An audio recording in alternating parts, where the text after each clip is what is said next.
안녕하세요. 서울가정법원에서 5년 동안 이혼 사건을 담당하는 신정일 판사입니다. 전통적으로 이혼 사건을 일반 민사 사건처럼 취급하는 경향이 있었습니다. 이혼 이후에도 당사자들 간의 갈등이 지속되는 문제가 있었기 때문에 최근에는 이혼을 하더라도 건강한 이혼, 즉 갈등을 최대한 저감시키는 방식으로 이혼을 유도하고 있고요. 최근 10년간 서울 전 지역의 재판상 이혼 사건은 지속적인 감소 추세입니다.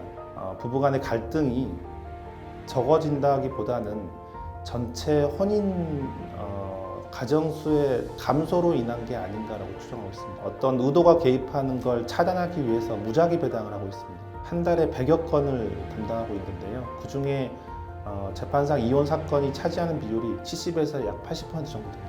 단순히 이혼 사건의 건수로만 따지면 협의 이혼을 제외하고도 2,000건 훨씬 넘는 것 같습니다. 워낙 많은 재판 건수에 비해서 법관의 수가 절대적으로 부족하거든요. 그래서 소위 5분 재판, 10분 재판이란 말이 저희 비공개적으로 말을 할 정도인데요. 현실적으로 부족한 시간이지만 그 분쟁성 있는 사건, 즉 치열하게 다투는 사건이 있고요. 그렇지 않고 상대적으로 분쟁이 좀 적은 사건이 또 있습니다. 그럴 경우에는 좀 더 분쟁이 많은 사건에 많은 시간을 할애하는 방식으로 약간 강약을 조절하는 게 보통 판사들의 업무 스타일입니다. 판사는 일적 직급 이상이라 52시간이 적용되지 않고요. 저희들끼리 하는 말은 약간 도급제라고 해서 일정한 시간 내에 업무량을 처리해야 되는 업무로 생각합니다.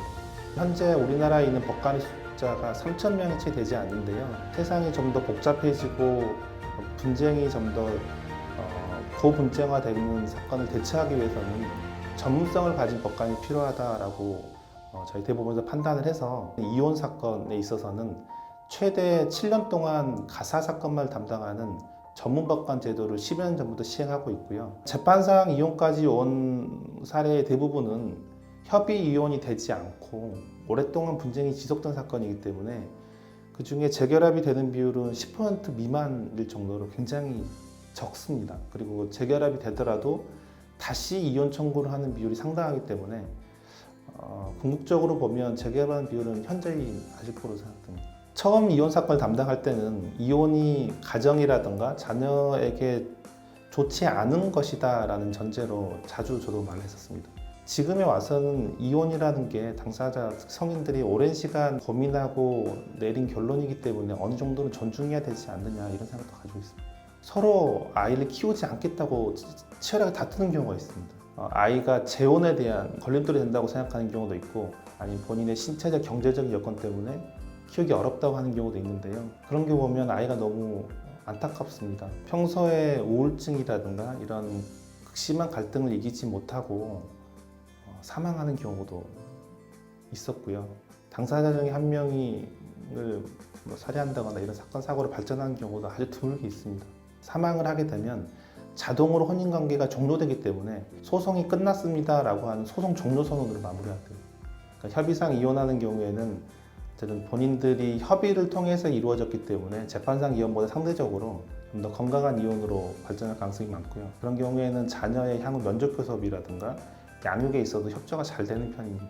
이혼을 통해서 나이가 어린 배우자한테 100% 연금 수급권을 분할을 하는 방식으로 이혼을 해서 상대적으로 평균 수명이 더 긴 여자 배우자분이 연금을 오랫동안 탈 수 있는 방법으로 악용하는 경우도 있고요. 가장 이혼을 통해서 그런 사회복지 같은 연금 수급 그리고 각종 혜택을 받기 위해서 위장 이혼하는 경우가 종종 있는 걸로 보이고요. 국제 결혼에 있어서는 단순히 이혼을 하게 되면 그 외국에서 온 아내들은 강제 출국을 해야 되는데요. 한국 남성의 잘못으로 이혼을 하게 되면 영주를 할 수 있습니다. 그래서 외국인과의 결혼에 있어서는 영주권을 목적으로 이혼을 악용하는 경우가 있기 때문에 가정법 판사님들은 누구보다 잘 알고 있습니다. 이런 부분에 혹시라도 문제가 있지 않은지에 대한 심리를 당연히 진행하고 있습니다. 그러니까 우리나라의 유명 재벌가에 관련된 이혼 또는 관련 사건도 당연히 있고요. 저희 보험 판사님 사건도 있고요. 정치인들이나 유명 연예인들이 더 있습니다. 판사도 부부 생활을 하고 검사도 마찬가지고요. 어느 직종이나 없는 직종은 없습니다.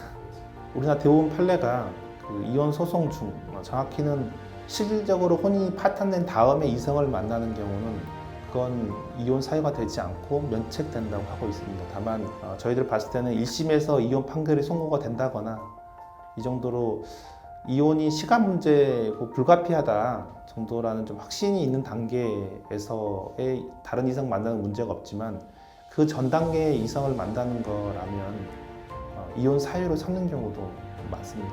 일반인들이 잘 모르는 이혼 방식 중에 하나가 조정 신청이라는 게 있습니다.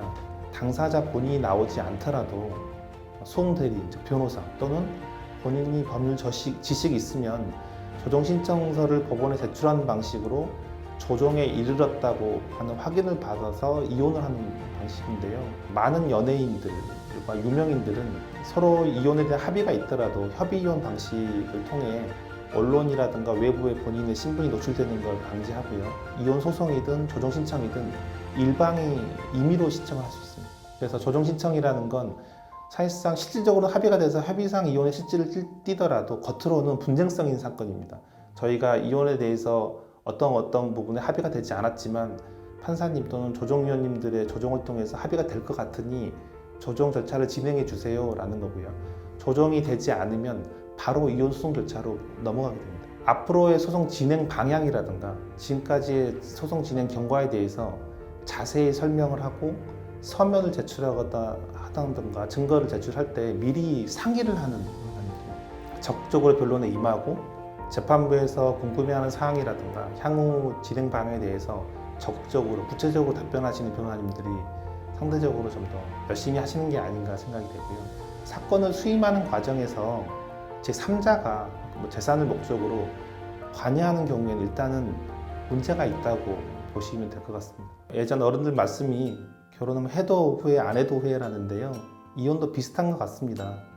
이혼을 하고 나서 만족하는 비율도 많지만 후회하는 비율도 많거든요. 이런 사정을 고려해서 이혼할 때는 최대한 신중하게 하되 많은 고민을 통해서 불가피하다고 생각한다면 우리 가정법원이 모토로 삼는 건강한 이혼을 택하는 게 본인한테도 상대방 두 분 사이의 자녀한테도 바람직한 게 아닌가 생각합니다.